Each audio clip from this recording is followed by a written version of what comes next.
Good morning विद्यार्थियों। आज हम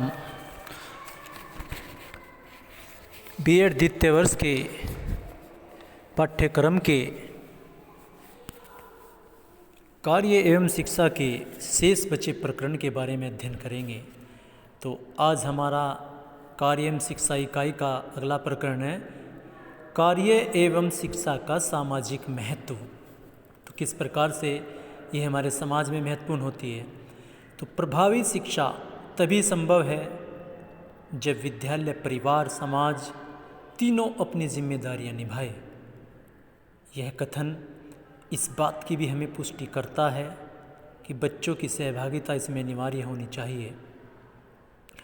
महात्मा गांधी जी ने विद्यालय समुदाय को एक साथ जाने की आवश्यकता पर भी बल दिया है। इसके द्वारा अगर शिक्षा की कोई प्रणाली स्थापित करनी है तो विद्यालय तथा समुदाय अलग अलग नहीं हो सकते हैं।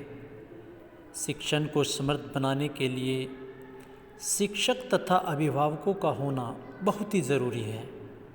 तो विद्यार्थियों, समुदाय में बालकों की ज़रूरत की चिंता करनी चाहिए। समाज में बालकों की जिम्मेदारी विद्यालय के ऊपर भी नहीं छोड़नी चाहिए। तो हमें भी इसमें अपनी अग्रणी भूमिका निभानी चाहिए बच्चों। तो अगला हमारा प्रकरण है समुदाय की कार्य एवं शिक्षा में भागीदारी की कौन कौन सी भागीदारी होती है। तो इसे निम्न बिंदुओं से प्रदर्शित किया गया है। पहला बिंदु क्या है कि बच्चों को रोज़ समय से विद्यालय भेजें। तो हमें अपने बच्चों को प्रतिदिन समय से विद्यालय भेजना चाहिए। दूसरा हमारा बिंदु है बच्चों कि विद्यालय में शिक्षण प्रक्रियाओं पर नज़र रखने के लिए अपनी भागीदारी को बढ़ाएं। तो जो हमारी प्रतिदिन की गतिविधियां हैं उन पे हमें नज़र रखनी चाहिए विद्यार्थियों। तीसरा बिंदु क्या है कि समय सारणी में कार्य शिक्षा का समय और उसकी आवश्यकताओं पर अपनी राय प्रस्तुत करनी चाहिए। चौथा पॉइंट क्या है कि कार्य प्रयोगशाला का गठन करने के लिए हमें विद्यार्थियों अपना सक्रिय योगदान देना चाहिए। पांचवा बिंदु क्या है कि गतिविधियों की प्रदर्शनी में जितनी भी गतिविधियों की प्रदर्शनियां होती हैं उनमें हमें अपना सहयोग देना चाहिए बच्चों। तो अगला हमारा प्रकरण है इसमें विद्यालय द्वारा कार्य एवं शिल्प शिक्षा से संबंधित गतिविधियां।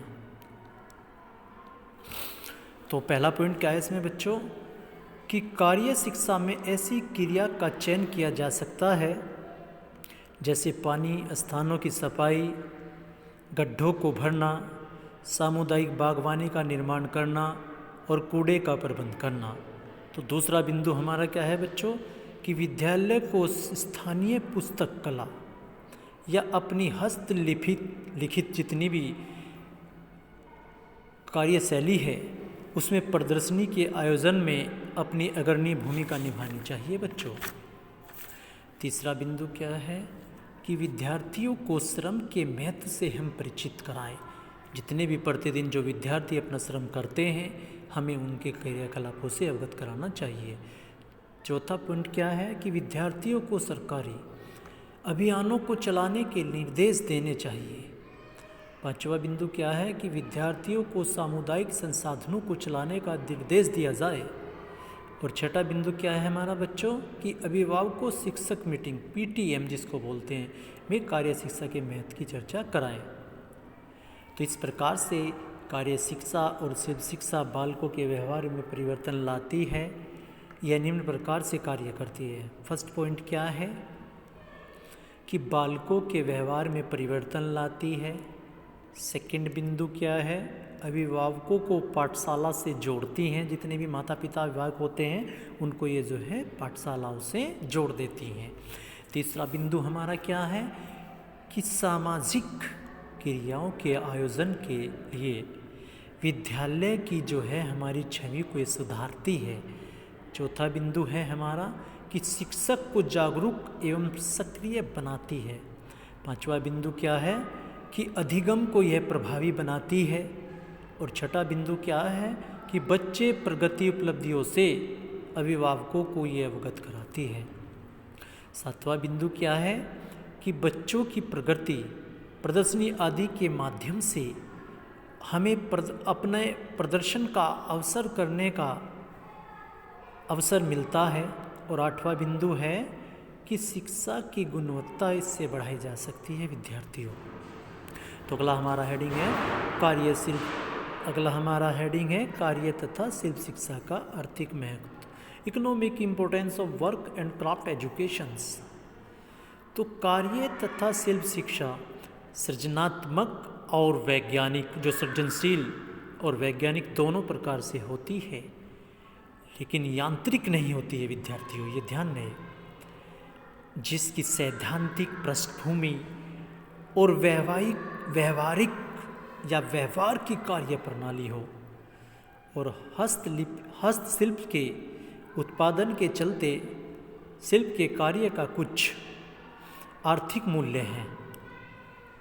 और यह प्रत्यक्ष अनुभव भी देता है कि उस प्रकार शिक्षण और उत्पादन कार्य समाज को बदल देता है और शिल्प कार्य करने के लिए उचित शिक्षक की नियुक्ति एवं प्रशिक्षण हमारे लिए आवश्यक माना जाता है विद्यार्थियों। तो कार्यशील शिक्षा के महत्व को निम्नलिखित विकास से कार्यों से, यानी कि इसके विकास के कार्यों से बिंदुओं से प्रकट कर सकते हैं जो निम्नलिखित बताए गए हैं। तो इसके निम्नलिखित विकासशील कार्य कौन कौन से हैं बच्चों? सरकारी नौकरियों में परीक्षा उत्तीर्ण करने की पर भी रोजगार या आजीविका का कोई भी गारंटी नहीं है।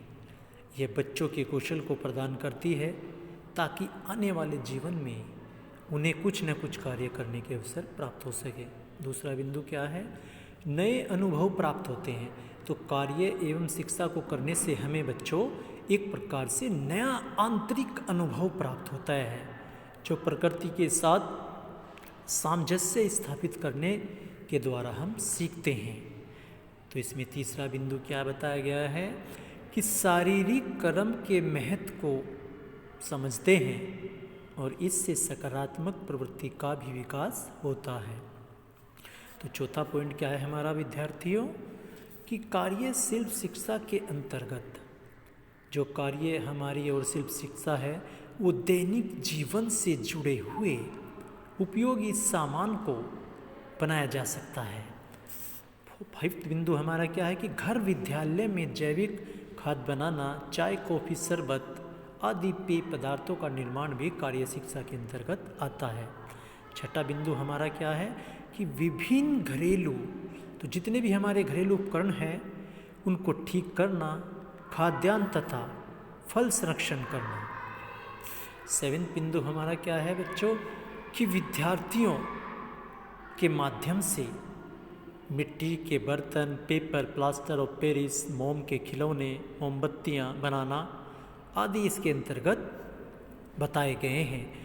तो जितने भी बिंदु हमने अभी इसके संबंध में अध्ययन किया है, तो उपरोक्त के आधार पर यह कहा जा सकता है कि कार्य एवं शिक्षा शिल्प बच्चों को स्वयं करके सीखने का एक अवसर प्रदान हमें करती है विद्यार्थियों, तथा प्रत्यक्ष और अप्रत्यक्ष रूप से छात्र विद्यालय समाज के आर्थिक स्तर को ऊंचा उठाने में सहायता करते हैं। हमारी गृहिणी और जैसे जैसे ग्रामीण एवं शहरी परिवेश में ऐसे बहुत से संसाधन हैं जिसका उपयोग कार्य शिल्प शिक्षा से संबंधित क्रियाकलापों के आयोजन व उनके प्रयोग से विद्यालय में आर्थिक और सामाजिक स्तरों के पर सुधार लाया जा सकता है। तो अगला हमारा हेडिंग है कार्य तथा शिल्प शिक्षा का शिक्षा शास्त्रीय महत्व, यानी कि pedagogical values of work and craft educations. तो इसे हम निम्नलिखित प्रकार से इनका अध्ययन कर सकते हैं। तो कार्य ओब्लिक शिल्प शिक्षा का उद्देश्य इसको हम सुगम बनाकर बालकों में स्वावलंबन यानी कि स्वयं उत्प्रेरण की भावना का विकास कर सकते हैं। शिल्प शिक्षा वैज्ञानिक ज्ञान है और यह एक बेहतर जीवन जीने का एक व्यवहारिक माध्यम माना जाता है विद्यार्थियों। तो कार्यशील शिक्षा बालकों में सृजनात्मकता को विकसित करने का माध्यम है और एक मजबूत एवं ठोस सशक्त साधन है, जिसके लिए शिक्षक व छात्र दोनों के लिए उचित पाठ्यचर्या की पुस्तकों का भी विकास हमें आवश्यक माना जाता है।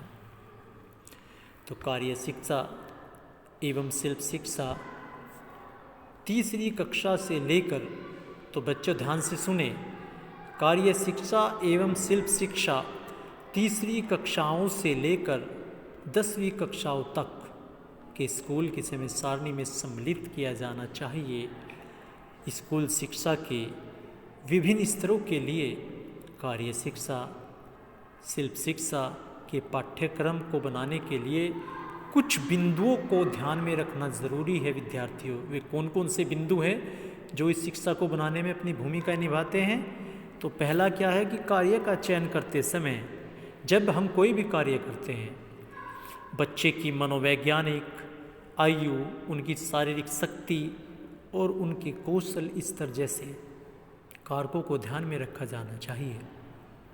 दूसरा बिंदु हमारा क्या है कि कौशल विकास पर बल दिया जाना चाहिए।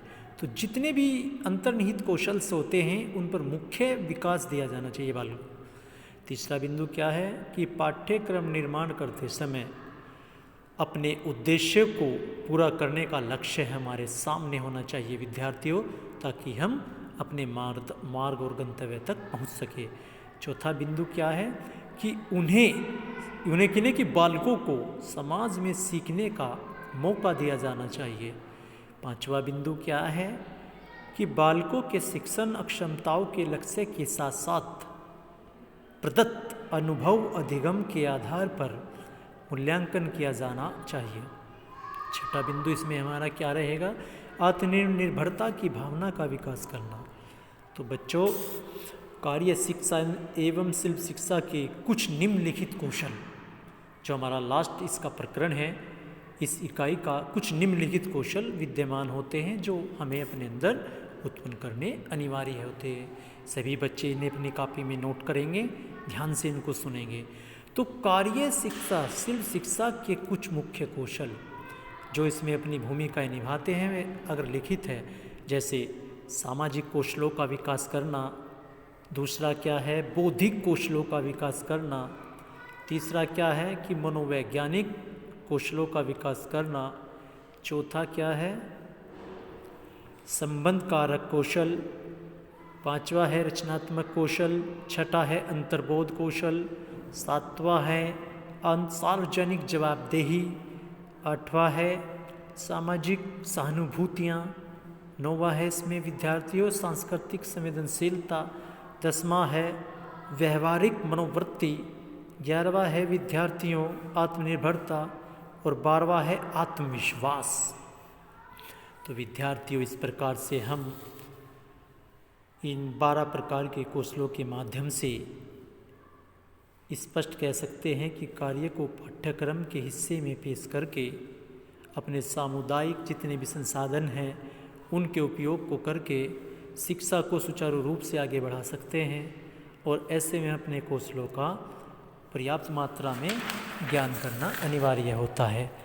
तो विद्यार्थियों, ये हमारा कार्यम शिक्षा इकाई का अंतिम प्रकरण था, जिसके बारे में हमने आपके बारे में डिस्कस किया। कल हम नए प्रकरण के बारे में अध्ययन करेंगे। धन्यवाद।